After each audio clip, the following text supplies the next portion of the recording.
The show, Miss Jessie Ware is here. All right, welcome. I know I like to clap a lot.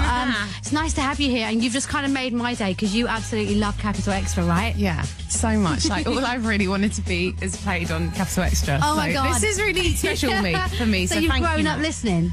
To, like, yes, absolutely, man. Oh, this is lovely. All right, we're going to play your new track. We've also got to play some of your old ones as well. Right, I feel like taking it back. I've got to play Wildest Moments. It's such a big tune. With ASAP on the remix, yeah, right? he did on the remix. So before we drop that, tell me about that track and also working with him. So Wildest Moments was a track on my first album, Devotion, and I felt like it lent itself to being like having a rapper on it. Yeah. And I'd met ASAP. No, I hadn't met ASAP, but I wanted ASAP on it. So we were kind of hoping that ASAP would do it. Didn't hear anything. It was deadline for the album to be out in the States because we were like repackaging it for the States, and like last minute, there gets an email with ASAP's verse, and we were like, oh. But he's like, I've had him on the show a few times, and he's a lovely guy, but he's quite, I don't know, he's a bit picky. He doesn't work with everybody. Yeah. And you're amazing, but he's also American, you're British. Was it a difficult connect? I mean, when you did finally meet and stuff? To be honest, I'd never met him, and then he did this verse for me. And then I wrote an email to him to say thank you very much. And then we met, and we got on.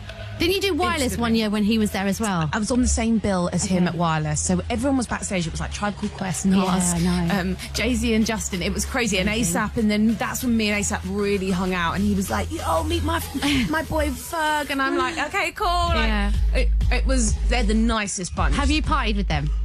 No. I drank some of their like I don't know, their brandy or whatever, but and we chatted and yeah, but they were really, really lovely. Yeah. I'm coming October. Yeah. She's also got a new single. But today's the first day I think I may have seen you without your massive hoop earrings. I know, I'm trying to tone them down, babe. No, but I love them. And you're not rocking a crop. I know. I'm toning it all down. I'm turning 30 this year, and I'm. Oh my God! But we love you wearing the crop and the big earrings. I'm sorry, no. You know what? My stylist was like, "Babe, maybe time to." No, I disagree. You have great abs. Oh, thank you. I'm still working on them. I've got my wedding in 3 weeks, so I'm definitely working on the abs. Yeah, I feel like I've got a bit old, and I'm like, I can't wear those big hoops, but you totally can. Next time I'm here, I'll wear a little bikini top, and I'll put some hoops on. Perfect, and I'll make sure all the guys are here because all the DJs will genuinely appreciate that. You seem more comfortable now with like the whole, you know, fame thing and everybody wanting to pap you. I remember seeing you at the Mercury Prize and you were just kind of like a little bit like, I was overwhelmed by it all. And now you seem so much more relaxed with it all. Yeah, you know what? I think it surprised me how relaxed I am about this album. I think, you know, I was very proud of Devotion, and I'm very proud of this new one, Tough Love, but like I do feel a bit more comfortable in my skin as calling myself an artist, I guess, because I think it all very, very new and quick the first time round, and I was scared. And I think just a bit of experience performing a lot with the first album and coming back and you know, knowing a few of you guys, you know, we've met before on the red carpet and stuff. It just feels a bit less daunting this time. Yeah, I can imagine, actually. I think you surprised a lot of people in a nice way, but people were a little bit shocked when you worked with Katie B on Aaliyah. What, with me and Katie? Yeah. I don't know, man. Like, I feel like she was the pioneer for all these dance singers, that like vocalists that are at the moment. Like, I don't feel like I would have been here if it hadn't been for Katie's On a Mission and things like that. Like, I feel like she is the queen of that, the dance stuff, and she really supported me, and I feel like I really supported her, and we have such a mutual love for each other. So for me, it felt like a no-brainer when she called me up and she was like, "Yeah, I got this like new kind of Jolene thing that we want to do, and do you want to be the other girl on it?" And I was like, "Definitely." Max Weekend Sessions. Capital Xtra.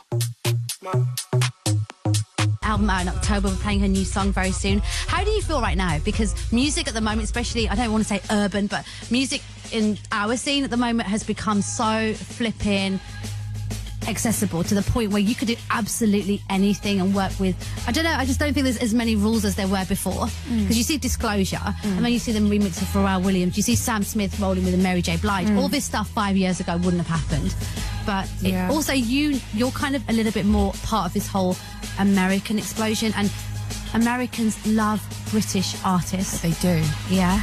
They really do, and they all ask me what's going on, and I don't really know what to tell them. Apart from that, at least they're picking the real good ones, aren't they? And I think they're picking people with soul.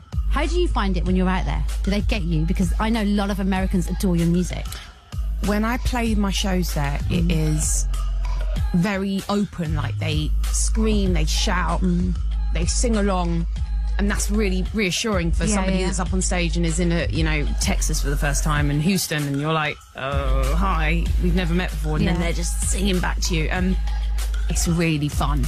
And I feel like they definitely get some more of the like R&B elements to my music. They loved it when I did the Bobby Caldwell cover of What You Won't Do for Love. Like, they loved it, and they'd get it straight away. And that's nice then, isn't it? Because sometimes you think, guys, if people get it, and it's nice that people just connect those little things. Yeah, I definitely think they like the R&B, like they get the R&B elements. So Bruno Mars performs on tour, and he always covers Jodeci. Yeah, I saw him. Everyone there looks around and and I always think, do you know what? I love the fact that he's doing his little the Prince / Genuine version / Jodeci bits, and even if nobody in this audience necessarily gets it, he's doing it because as a musician, that's what he's been inspired by, and he just does it. I saw him play in Madison Square Gardens actually a few weeks ago, and they definitely got it there. He's incredible live. He's so good. He's the best. I've got Jessie Ware with me. Jessie, you've done quite a few sick collaborations in the past. We've had Miguel on the show, and he absolutely loves you. Yeah. Also, Disclosure. Let's play both those tracks that you did. You did the Adorn You remix, and you did Confess to Me with Disclosure. And then we'll come back, and I want you to tell me a little bit about those boys, because you're really delving in, Max. They're all very different. But you see Miguel is like such. I just think musically, Kaleidoscope Dream is one of my favourite albums, top to bottom, and I still listen to it every single day. Yeah, Disclosure, totally. Guy and Howard don't click with everybody, and I've had them on the show. Sometimes I'm like, but they're lovely, but again, they love you, so you've clicked with these boys. They're my little bros, though.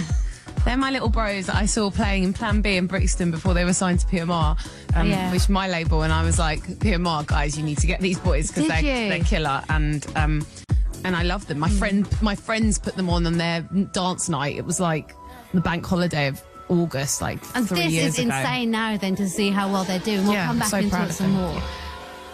And Beyonce, Flawless. Oh yeah, I heard that. I know. Jessie Ware's here, by the way, everyone. Jessie, let's start with Miguel.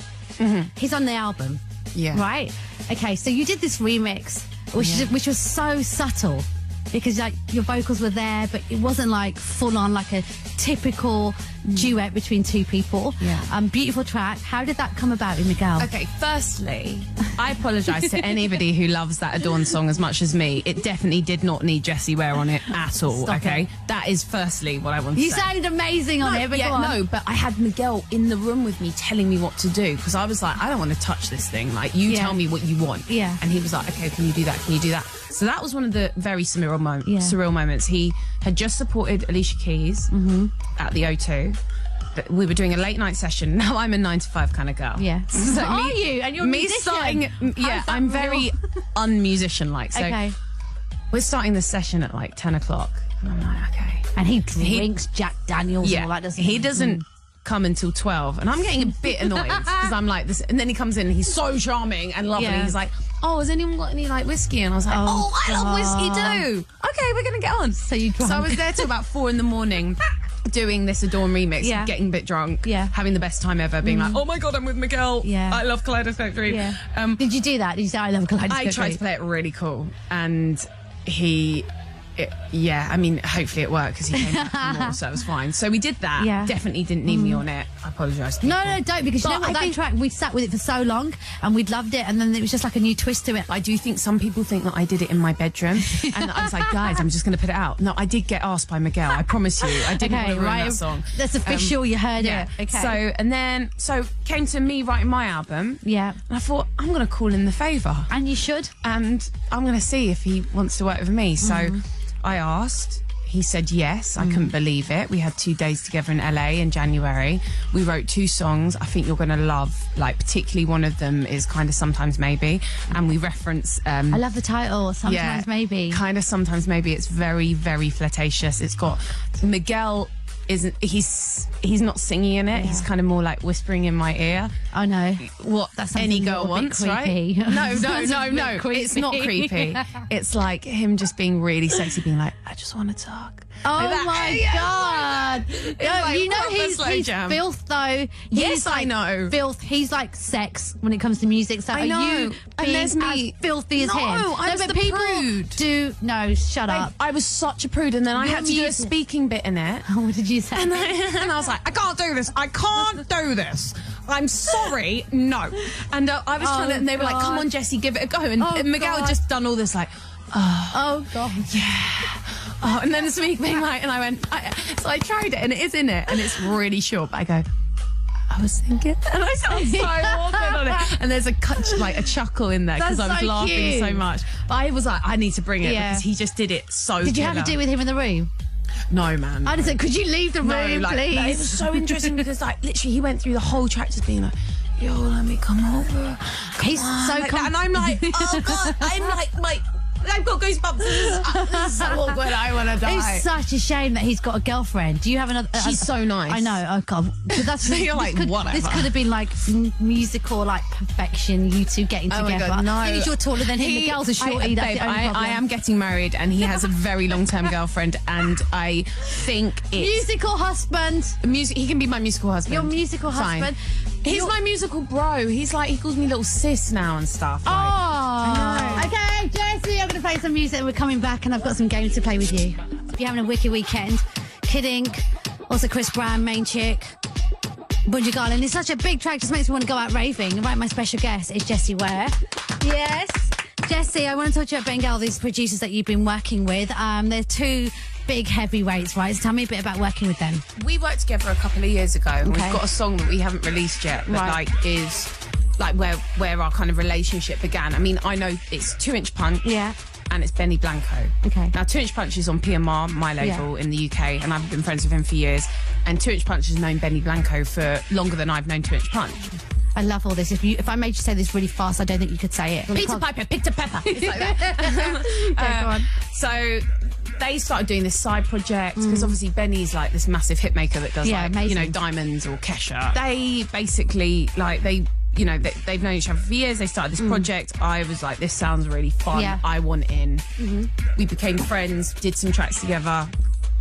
Didn't really think of anything of it, and then I was touring in the States last year, and it was like full on my touring schedule, and my manager was like, do you want to just go to New York and work with the boys for Right. a bit? 2-Inch Punch will fly over. Why don't you just go and do like 2 weeks together? So we worked together, and that's where the album started. But it wasn't really necessarily meant to start there, and we weren't necessarily going to get 3 tracks for the album done then. But it was really nice to start it like that. Which is good. Ed Sheeran. Yeah. All right, little Ed Sheeran. We know there's a real foul side to Ed. He loves to rap. Is that a foul side? No, but I hear when he raps, he swears and goes does in, he? and he does impressions of every rapper. But when Oh my God, he loves doing that. He actually did Loyal with me, and also Paranoid. There's a song, you know, Paranoid. Loyal. Is it called yeah. Paranoid? When he came on, he did a session for me, and he was like, "Thanks, Ed. You haven't got into trouble, by the way." I was like, "Because you cover Loyal." He was like, "Max, lyrically, come on, Max." So he's like, "I really like the track, but maybe I pick another track." So he just did on the end of Don't. He went, "These girls ain't loyal," and There he you just go. like, so I was like, "Thanks." He does that all the time now. Yeah, I know he does. The idea was mine, but it sounded good. But he is like Mr. R&B, Mr. Hip Hop boy, He's and not obsessed. everyone sees that side of him because he's this big pop star. But when you listen to his album, he'll say Lucy Pearl inspired that, Anthony Hamilton inspired that. You know, He's obsessed with the game. Totally. For you, working with him, how the hell did that happen, and what was it like?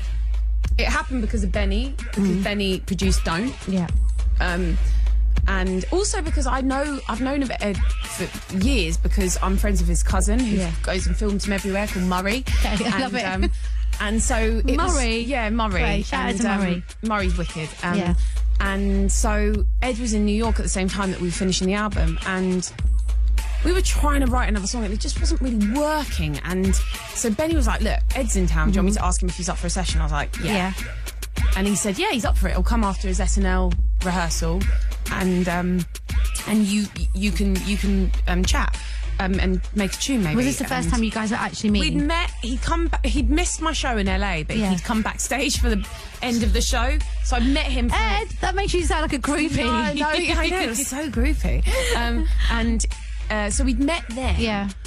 Get some food. I'm like, look, this is on me. Thanks for doing the session, Ed.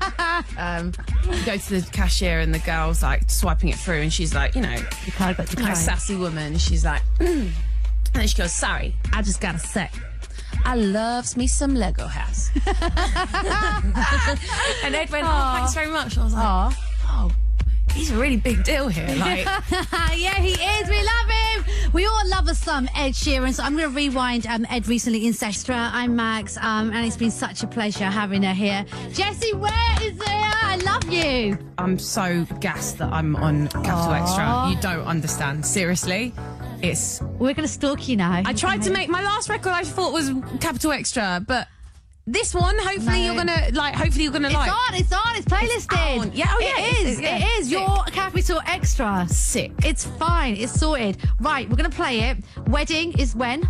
3 weeks. Shut up. Yeah. Oh my god. I know. Are you excited? Yeah. Nervous? A bit. Got your dress? Got my dress. Don't know if I love it as much as I did before, but I think that's what every bride says. Right, wedding. Who's gonna be your singer? Who's going to be my singer? Yeah, that's the most important No one. thing. Bashmore's going to be my wedding DJ, though. So you're not going to have a singer? No. Can you hit up Ed, because he's your mate, and say, I need you to sing at my wedding? Ed is definitely not going to be able to get there. And Why? It's a nightmare. It's How in do Greece. you know that? And it's a schlep, and you have to get a... Peter Andre could do it. Yeah, should I ask Peter? I thought Greece and Peter Andre could. I can ask Gabriella from Made in Chelsea. Why don't you take it there? Because I love Made in Chelsea. Oh my god, I'm the only person that doesn't watch it. You gotta fight for love. You could. Don't you remember that song? It was so good. Oh my god. I'll get her to I wish she'll say yes as well. All right, well, have a fantastic, beautiful day. Babe. I hope it goes really well. Let's play your single. Let's introduce it right now on Capital Xtra. This is Jessie Ware, and this is Tough Love, the Cyril Hahn remix.